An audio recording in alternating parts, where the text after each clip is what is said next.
Bonjour, je suis Senta De Peu, journaliste indépendante. Je suis deuxième à la Chambre sur la liste de collectifs citoyens.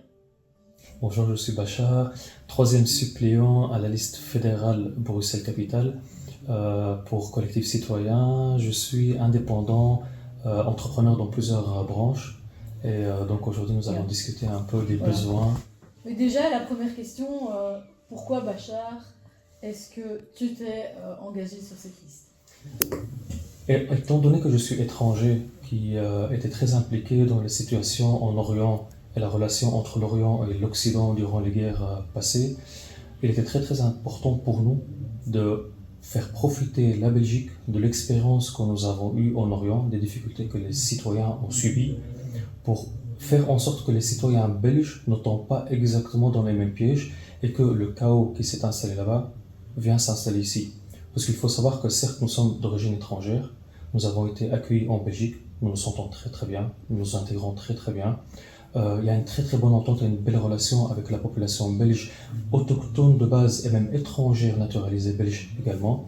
Et nos enfants grandiront aussi sur ce territoire-là. Et donc, il est très important d'avoir un partage culturel, un partage même des connaissances politiques ou historiques, pour qu'on puisse tous ensemble créer une solidarité commune pour protéger la Belgique contre un effondrement économique ou même sociétal qui est en train d'arriver déjà, et pour sauver les meubles un maximum possible.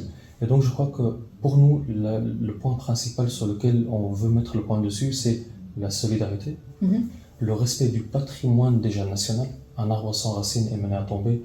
Et donc la Belgique, contrairement à ce que l'on pense, qui malheureusement est de moins en moins même enseignée dans les institutions éducatives, c'est le patrimoine historique belge, d'où viennent les Belges, et quelque chose qu'on peut mettre encore plus en avant, grâce auquel on peut travailler en collaboration étroite avec tous les étrangers et les citoyens belges. C'est que la Belgique est un pays tampon, ce qui permet un respect beaucoup plus grand et qui nous permet d'aller beaucoup plus loin et même d'utiliser la Belgique comme un pays pilote qui pourrait montrer l'exemple aux autres pays qu'ensemble, on peut venir avec des projets d'avenir, une nouvelle politique, une nouvelle méthode de collaborer et de travailler en tant que citoyens ensemble pour un avenir commun, dans le bien commun, en respect avec les lois, en respect avec le patrimoine, la langue et l'histoire nationale. Donc on peut partager notre patrimoine historique, celui qui nous vient de nos pays, de nos ancêtres, mais tout en respectant l'identité nationale et prendre de chacun ce qui est bon, retirer ce qui est un peu ancien de chez nous. Et donc c'est ce que nous on essaie de participer à faire en Belgique avec tous les citoyens, et avec que ce soit belge, que ce soit du continent africain, asiatique ou les deux continents américains, nous avançons très très bien, doucement et sûrement. Et c'est pour cette raison que j'ai fait partie de Collectif Citoyen, parce que je me rends compte que c'est une très très belle collectivité qui se bat pour le droit commun, qui se bat pour l'avenir des générations futures. Et le pilier de tout ceci ne peut se faire si on ne protège pas le cœur d'une nation qui est la famille. Et donc, collectif citoyen, ce sont des parents, ce sont des indépendants, des professionnels, des médecins, des avocats et ainsi de suite, qui se sont mis tous d'accord ensemble pour avancer ensemble en parlant la même langue qui est la bienveillance, l'entraide et l'avenir de la nation pour commencer. Sauvons d'abord les meubles, sauvons notre maison avant de penser aux voisins. Mais c'est vrai que ce que tu soulèves, et je pense que c'est le cas de beaucoup de personnes d'origine étrangère qui ont rejoint Collectif Citoyen, parce qu'il y en a quand même beaucoup, on sent quand même un peu souvent, on va dire, une forme de déception, c'est-à-dire que, bon, il y a pas mal de pays parfois où ça dysfonctionne. On vient en Belgique en se disant, bon bah voilà un pays démocratique, les choses vont aller mieux, on est content d'arriver dans un système qui de loin paraît fonctionnel. Et puis il y a un grand, ça c'est surtout vu au moment du Covid, parce que quand même l'ensemble, on va dire, des gens qui ont rejoint un collectif citoyen sont des gens qui ont vraiment été face au constat de la faillite complète de la démocratie au moment du Covid et de cette politique qui nous mène effectivement à un effondrement. Et donc il y a une sorte de constat de c'est pas vraiment ce qu'on avait espéré, mais en même temps il y a cette volonté justement, parce que ceux qui sont venus ici ont eu cette volonté de rejoindre un endroit, un lieu de sécurité, de démocratie, en particulier la Belgique. C'est vrai que la Belgique, on a quand même quelque chose de bien, moi je dirais, voilà, en tant que Belge de souche. On se dispute beaucoup, mais il y a quand même toujours moyen de trouver des compromis. Alors ça paralyse un peu les choses, c'est très très loin d'être parfait, mais c'est quand même un peuple de manière générale jusqu'à présent relativement pacifique. Donc voilà, donc c'est chouette, maintenant on se retrouve ensemble dans ce projet, on apprend à se connaître les uns les autres, et donc je suis intéressée de voir quelles sont finalement les pistes, on va dire, que tu as à offrir avec justement tout ce parcours. De base, en fait, en tant qu'étranger, imaginons que nous sommes dans un désert chez nous et que nous voyons l'Europe, l'Occident comme un mirage. C'est la démocratie, l'ouverture d'esprit, l'évolution et les droits fondamentaux dans ces régions sont respectés. Et c'est pour ça qu'on a vu ça comme un mirage, car quand on est arrivé là, on s'est rendu compte qu'en fait, pas du tout. C'est exactement partout la même chose. Nous avons une structure politique, une structure économique qui gère absolument l'ensemble. Si vous faites partie du système, vous évoluez, vous avancez. Si votre parole est légèrement différente ou dans une autre langue que la leur, vous êtes freiné ou même mis de côté. Et donc, de ce fait, aujourd'hui, il y a beaucoup d'étrangers qui, contrairement à ce que l'on pense, qui sont une grande majorité, qui eux sont madame et monsieur tout le monde, qui ont un travail, qui ont des enfants, dont on n'entend pas parler d'eux, parce qu'ils travaillent, et ils sont chez eux. Malheureusement, la mauvaise image, c'est toujours les voyous que l'on voit dans les rues. Il faudrait également se poser la question de qu'est-ce qui les a menés à être comme ça? Est-ce qu'il n'y a pas moyen d'aider les systèmes pour les faire intégrer et leur donner leur chance? Car il n'y a personne de base qui est mauvais. C'est une question de où est-ce qu'on est tombé et quel est le vécu qui nous a fait mener à la conséquence aujourd'hui d'être dans les rues et de ne pas pouvoir évoluer dans la société. Et donc, si aujourd'hui, tous ensemble, on réfléchit, en prenant une analyse de toutes les erreurs qui ont été déjà faites par tous les pays, par toutes les relations et autres, je crois qu'on peut avancer sur des très très bons points. Et comme tu dis, la Belgique, les Belges sont un pays extrêmement ouvert et la population extrêmement respectueuse. Elle est toujours prête à faire la connaissance de l'autre et à partager la culture de l'autre, ce qui facilite, dans certains cas, l'intégration et le respect. C'est pour cette raison que la majorité des étrangers en Belgique font partie du système belge et ils travaillent comme tout le monde, ils investissent et ils développent. Et même dans certains cas, on se rend compte que certains sont plus conservateurs et patriotes envers la Belgique que les Belges eux-mêmes. Pourquoi est-ce qu'on dit les Belges eux-mêmes? Puisqu'il y a tellement un conflit interne en Belgique depuis tellement longtemps que les Belges ne voient plus l'intérêt de travailler encore avec la politique, ne voient plus comment est-ce qu'ils peuvent encore faire évoluer leur pays, parce qu'ils ne sont défendus par personne. C'est un petit pays avec d'énormes capacités, par exemple dans le domaine technologique, la Belgique est reconnue mondialement. Dans le domaine du respect du travail, un entrepreneur belge, quand aujourd'hui il va à Dubaï, il est énormément respecté, puisqu'on ne le voit pas du tout comme quelqu'un qui a une grosse tête ou qui va prendre les autres pour des inférieurs. Il y a le côté humain qui est présent dans la tradition belge que les Belges ne voient pas. Et c'est nous les étrangers qui voyons ça. Oui, en effet, j'ignorais. C'est pour ça qu'aujourd'hui nous voulons nous battre pour dire aux Belges, vous pouvez être fiers de votre passé, vous pouvez être fiers de votre histoire, protégez-la, sauvegardons-la ensemble. Pour ceci, il faut commencer par le début.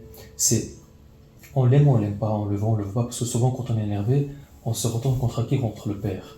Aujourd'hui, le père de la Belgique, c'est le roi. Ce qu'on oublie souvent dans la politique. Nous sommes dans un royaume, et donc il faut protéger aujourd'hui la structure belge dans son ensemble, donner le pouvoir à chacun, parce que si aujourd'hui la structure se démonte, la Belgique se démonte, et on tombe. Mais je pense qu'aujourd'hui, le problème principal, qui est celui de la Belgique comme de tous les autres pays en Europe, c'est tout simplement qu'il y a vraiment une prise de contrôle qui vient des multinationales, du monde de l'argent, de tous les programmes, les organisations internationales, toutes les organisations onusiennes, l'ONU, l'OTAN, l'OMS, la mainmise des États-Unis, voilà, en tout cas d'une partie, on va dire, les États-Unis de l'industrie de l'armement, etc., qui en fait ont pris le contrôle de l'Europe et qui sont en train d'usurper petit à petit le pouvoir national, le pouvoir, la souveraineté des États membres et la souveraineté des citoyens européens. Alors c'est la même chose un peu partout. Maintenant, bon, je pense qu'en Belgique, il y a, j'espère qu'il va y avoir un réveil citoyen, on va dire, qui va nous permettre, parce que c'est de vraiment traverser cette épreuve et de garder, voilà, d'essayer de garder une souveraineté nationale, parce que c'est là que ça doit se faire. Aujourd'hui, les décisions se prennent quand même, enfin je veux dire, la plupart des décisions nous sont imposées. C'est plus le peuple belge qui décide ou qui fait remonter sa volonté auprès du pouvoir politique. C'est l'inverse, c'est un programme qui est imposé de haut. Donc quel est ton regard par rapport à ça? Quelles sont nos solutions? Au début, quand on parlait avec la population citoyenne n'importe, même étrangère en Belgique, et on leur disait faites attention, vous perdez la main. Le pouvoir est en train de vous échapper. Le problème de la population de l'Europe occidentale, pas orientale, de l'Europe typiquement occidentale, c'est que malheureusement, le terme est un peu dur, mais on se prend pour le nombril du monde. Et donc, on croit qu'on est intouchable et qu'on apporte toujours la démocratie, l'évolution à tout le monde. Comme si les autres nations n'avaient pas non plus une histoire, n'avaient pas non plus une culture, n'avaient pas non plus un patrimoine de défaites et de chutes pour aussi apprendre et grandir. Et donc, c'est quand on leur disait faites attention, le problème c'est qu'ils ne regardent que leurs médias. Ils ne s'informent que dans leur cercle toujours fermé. Ils ne savent pas ce qui se passe à l'extérieur. Et surtout, ils n'ont pas un regard sur comment le monde aujourd'hui regarde l'Occident, dans son ensemble. Par rapport au monde, l'Empire est tombé. L'Empire occidental, il est tombé. Comment aujourd'hui, nous, on peut sauver la Belgique et montrer l'exemple à nos voisins? Sauvons d'abord notre maison avant de penser aux autres. Et donc, c'est comment est-ce qu'aujourd'hui, on va ramener la souveraineté entre les mains du peuple? La première chose, c'est que grâce à l'informatique, grâce au développement technologique, qui à la base devait servir pour surveiller la population, aujourd'hui sert pour sauver la population si on l'utilise du bon côté. Et donc c'est comment est-ce qu'on peut développer des systèmes pour que le citoyen ait complètement en main sa prise de pouvoir. Qu'il sache de A à Z, chaque, non plus politicien, mais chaque représentant va défendre et qu'il vote pour ce qu'il considère être le mieux pour son intérêt. Et je crois que cette prise de conscience s'est faite exactement pendant le Covid. Avant, on pouvait se battre, la population ne se rendait pas encore compte, il commençait à se douter, mais il n'y avait pas moyen de discuter. Et ça, c'était une méthode qui a été d'une manière très très intelligente développée, qui est le blocage à la discussion citoyenne. Au début, ils ont développé des termes comme complotiste, qui devait bloquer toute discussion sur l'économie et la politique. Et d'autre part, le consensus scientifique, exactement. Le consensus politique, etc. Tout est terme. Donc, bien sûr, il n'y a pas de consensus. Non, je veux dire, normalement, il n'y a pas, dans une démocratie, l'objectif, c'est qu'il y ait un débat. Exactement. C'est ça qui fait la démocratie. Exactement. Et donc, c'est tous des termes qui ont été développés pour bloquer la discussion du citoyen et qu'il ait peur. Nous avons des termes qui ont été développés et tout ça a été fait après mai 68. C'est l'effondrement de la famille, l'effondrement du fondement d'une nation, de son identité et l'éloignement de sa philosophie. N'importe quelle qu'elle soit, la philosophie nous donne toujours une force qui, ailleurs, on ne sait pas la retrouver. Et donc, c'est le complotiste bloque la discussion. Plus tard, on a eu les anti, qui bloquent toute discussion par rapport à la race, l'origine, l'histoire. Et après, on devient dans tout ce qui est domaine phobe. Et là, on ne peut plus s'approcher au genre. On ne peut plus avoir une discussion. Les gens commencent aujourd'hui à avoir peur de discuter par rapport aux relations de genre. Ah oui. Qu'est-ce que c'est une vraie famille? Qu'est-ce que sont des relations sociales? Nous sommes tous des êtres humains. Nous devons tous avoir le respect et les droits égaux en respect avec les droits fondamentaux. Si on réfléchit tous de cette manière-là, on ne peut co-construire une civilisation qui peut toujours aller de l'avant, puisque dès qu'il y a du respect, on ne peut faire du mal à l'autre. Mais ça, je suis d'accord avec toi, et je pense que ça c'est vraiment la valeur fondamentale de collectif citoyen. Ça devrait être le cas, tout le monde se réclame des droits humains, des droits fondamentaux. Après, c'est la manière dont on les applique. Donc quand on me dit la liberté d'expression, ça passe par la censure, c'est non, il ne faut pas renverser tous les concepts. Donc quand on dit on va aller vendre on va dire, ou en tout cas soutenir en envoyant notre argent et nos armes, etc., quand même en Ukraine, pour garantir la paix, non, c'est pas en... c'est pas en soutenant les conflits armés qu'on va garantir la paix. Donc c'est vrai que pour nous, je veux dire, on veut vraiment prendre ça à la lettre chez Collectif Citoyen, cette idée de souveraineté nationale, mais aussi citoyenne. L'autonomie, la responsabilité, c'est vraiment ce qui doit être au cœur de chaque projet. Moi, je voudrais bien, en tant que tu es aussi entrepreneur dans différents domaines, voilà, comment tu vois ça? Qu'est-ce qu'on pourrait faire pour vraiment soutenir aujourd'hui les petites et moyennes entreprises, l'autonomie individuelle, voilà, de manière générale, et puis peut-être justement pour les personnes aussi d'origine étrangère, qu'est-ce qu'on peut faire à ce niveau-là? Parce que c'est vraiment comme tu dis, le tissu de la société, avec la famille par exemple, c'est l'activité économique indépendante. En tant que professionnel, la première chose qui tue tous les professionnels belges, c'est les taxes. On est d'accord. Chaque solution que l'État veut apporter, c'est par une taxe. Alors que ce qui appauvrit le peuple, ce sont les taxes. Parce que les taxes ne reviennent plus au peuple. Là aujourd'hui, par exemple, quand on voit qu'il y a l'argent qui part pour le Covid, il y a l'argent qui est parti pour l'Ukraine, il y a l'argent qui part toujours à l'étranger. Donc l'argent qui doit servir à travers les taxes à aider à améliorer la situation nationale, on se rend compte que le retour ne se fait plus. Donc le peuple s'appauvrit. Au plus il y a des taxes, au plus les entrepreneurs doivent travailler de leurs mains au lieu de gérer. Quand ils ne gèrent plus, ils ne peuvent plus développer. Quand ils travaillent de leurs mains, ça veut dire qu'ils remplacent la place d'un ouvrier ou d'un employé. Donc, il y a plus de monde qui vont dans l'aide sociale. Si on corrige les taxes, qu'on les rend plus normales, on les diminue. On les diminue. Exactement, qu'on les diminue. Ouais. Et l'exemple a déjà été fait par un ministre qui a étudié en Belgique, qui a été ministre à l'étranger. Il a testé, ça s'est avéré correct. Quand on diminue les taxes, ça veut dire que les entrepreneurs, les patrons, ils peuvent se consacrer à développer leur entreprise.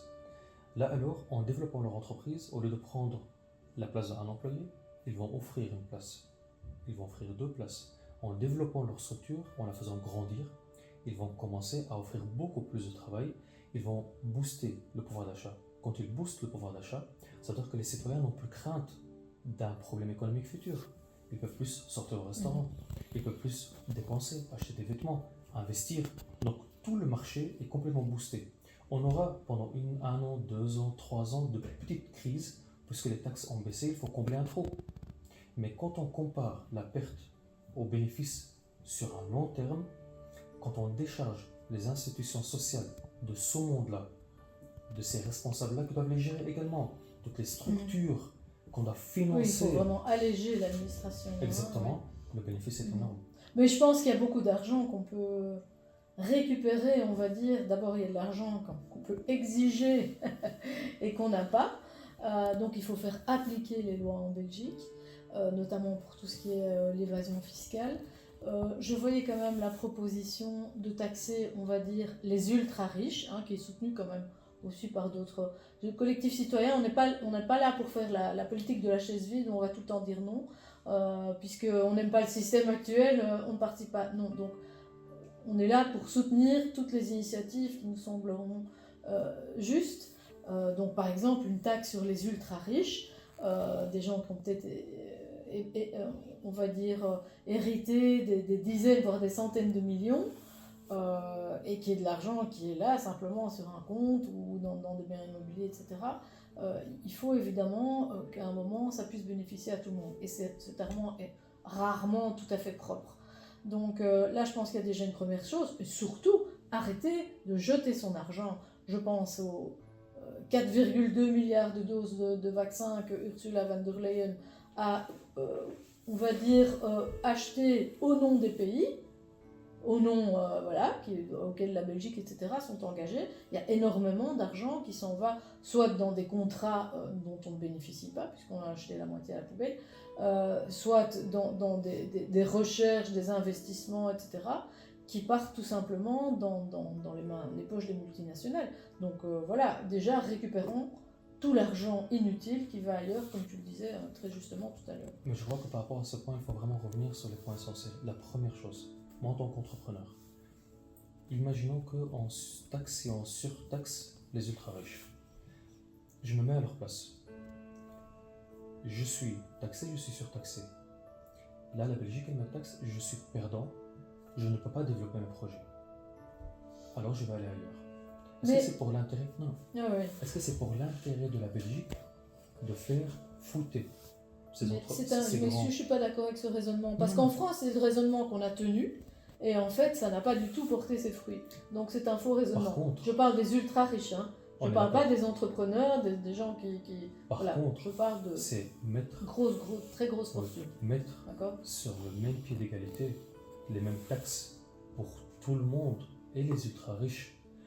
Que eux, ils n'aient pas autant d'avantages que les petits, là je suis tout à fait d'accord. Dans certains cas, certains pays, imaginons par exemple le Maroc et d'autres pays du nord de l'Afrique et de l'Orient, ils offrent aux entreprises étrangères zéro taxe en échange de créer de l'emploi.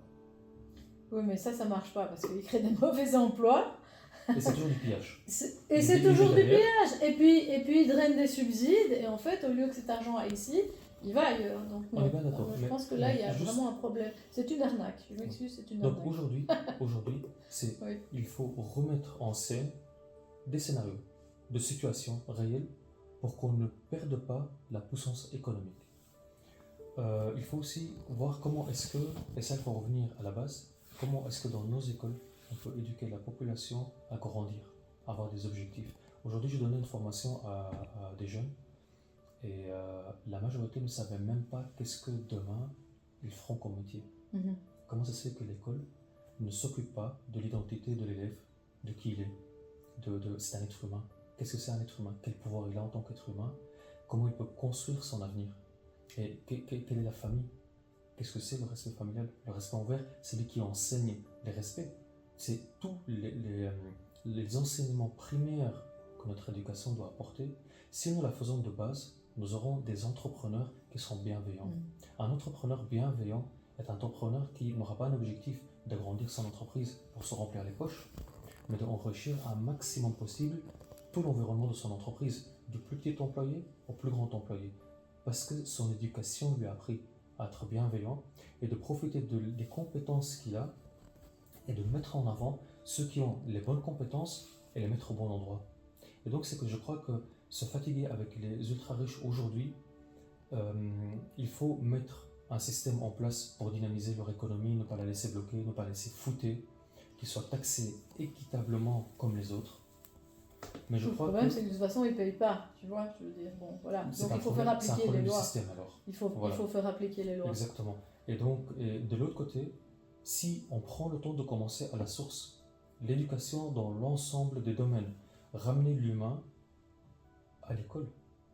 Si on ramène le côté humain, la bienveillance, l'éducation réelle qui était avant à nos écoles, et en même temps, pour parler d'autres sujets, adapter l'éducation et que les enseignants aujourd'hui soient des accompagnements des élèves et non pas qu'on les encadre dans une structure qui n'est plus fonctionnelle.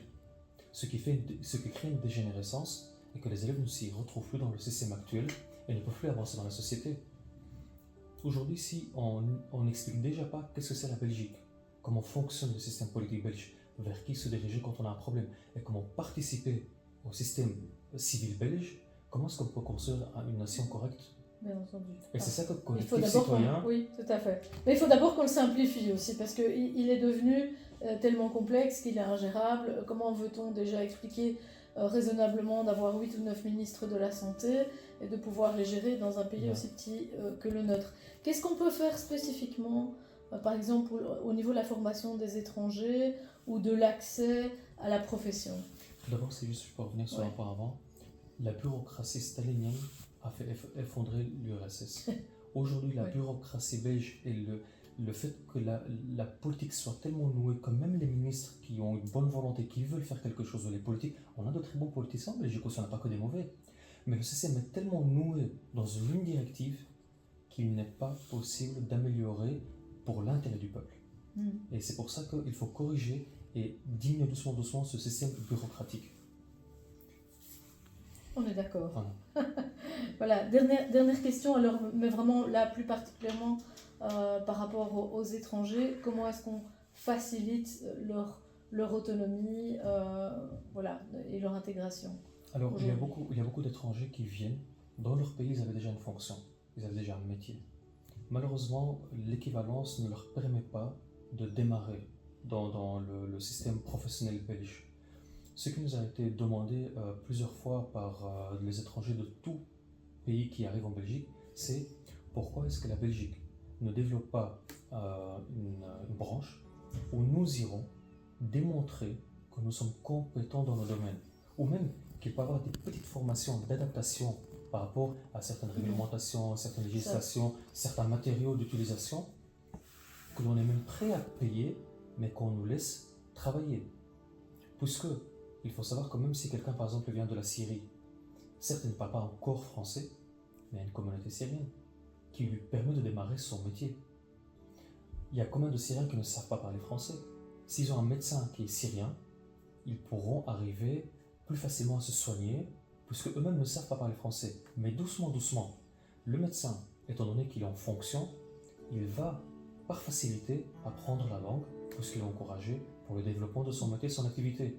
Et donc c'est vraiment la facilité à l'accès à la profession par une réglementation, des normes, puisqu'il y a des métiers qui sont extrêmement dangereux, qu'on ne peut pas non plus laisser la personne accéder facilement, surtout en plus qu'il y a aussi à l'étranger une falsification très facile des diplômes, donc on ne peut même pas compter sur les diplômes en réalité. Il faut vraiment faire passer des examens qui ne sont pas un piège non plus pour leur dire on vous fait passer des examens, mais en réalité vous ne passerez pas quoi qu'il arrive. Et donc c'est des examens où étape par étape on peut leur laisser la possibilité d'avoir accès à leur métier. Ou même on peut établir des structures professionnelles qui eux pourront prendre en charge ces professionnels-là, qui sont déjà dans ce métier-là, et qui les accompagnent dans le domaine professionnel en direct, sur le terrain, pour qu'ils s'adaptent sur l'environnement belge et qu'ils puissent démarrer leur activité sur 3 mois, 6 mois, 1 an. Mais vous imaginez le nombre de professionnels qui, au lieu d'être dans l'aide sociale, on les a lancés dans le travail, donc on leur a amélioré un avenir. Je pense qu'au niveau de l'aide sociale, là pour le moment, on voit il y a tellement peu finalement d'incitants au travail entre la taxation, justement, parce que c'est ça le problème. Souvent, la différence entre ce qu'on peut avoir éventuellement au chômage ou au CPAS et finalement ce qu'on perçoit en net avec toutes les taxes quant au travail à temps plein, ben, ça devient très très minime. De ce côté-là, il faudra revoir. Et c'est là où, avec Collectif Citoyen, je pense qu'il faut qu'on se penche vraiment des situations, on va dire, concrètes des personnes, plutôt que de prendre des avis de cabinet de conseil qui vont peut-être voir les choses sous un angle, mais ne pas tenir compte du vécu complet de la personne, pour vraiment comprendre ce qu'il faut faire. Quand on voit aujourd'hui, par exemple, le plan Good Move à Bruxelles, etc., où le prix du parking, alors c'est très bien toutes ces zones piétonnières ou cyclables, etc., mais où les prix du parking sont devenus tellement gigantesques que les gens, parfois, n'arrivent plus à aller travailler parce que ça va leur coûter 50 € de parking et finalement ils se mettent en congé maladie parce qu'ils ne savent pas les payer, ou bien ça tue l'économie de tous les restaurateurs, etc., qui sont là dans le centre. Je pense qu'à un moment, il faut vraiment qu'on se remette tous ensemble et qu'on voit qu'est-ce qui se passe au niveau de la population. C'est pour ça qu'on est un collectif citoyen. C'est d'abord partir de la situation concrète des citoyens avant de faire remonter et d'élaborer des politiques. Le système belge, malheureusement, durant le Covid, nous a donné l'impression comme si nous n'avons pas de cerveau en Belgique. Nous avons des universitaires, nous avons des doctorants, nous avons des professionnels, nous avons des hommes de métier que l'on peut consulter. Et tous ensemble, on peut arriver à des solutions qui sont fonctionnelles parce qu'ils connaissent le pays, ils connaissent le système et ils ont un vécu. Et donc, aller faire appel à des cabinets étrangers qui travaillent pour des intérêts qui sont contre en plus l'intérêt national, c'est un très très grand point d'interrogation et il faut revenir, c'est pour ça qu'il faut revenir aux sources. C'est le pays doit être entre les mains du peuple et que la solidarité doit se développer, le respect doit se développer et que l'on ne tombe nous-mêmes pas dans le piège où quand on va à une manifestation, qu'on ait une racaille qui est envoyée, qui va casser, qui va détruire. Nous sommes tous des petits lobbyistes. Si chacun, dans son domaine, dans son métier, dans son environnement, fait passer les bons messages et fait comprendre à son voisin que nous pensons tous la même chose, nous sommes tous dans le même bateau, si on ne sauve pas les meubles, on va couler ensemble, je crois qu'on n'avancera pas dans le bon sens. Bon, ben voilà, en tout cas c'est pour ça qu'on se présente. Voilà, sur la liste 20 collectifs citoyens à Bruxelles-Capitale. Votez pour vos représentants, votez pour votre mouvement politique. À bientôt.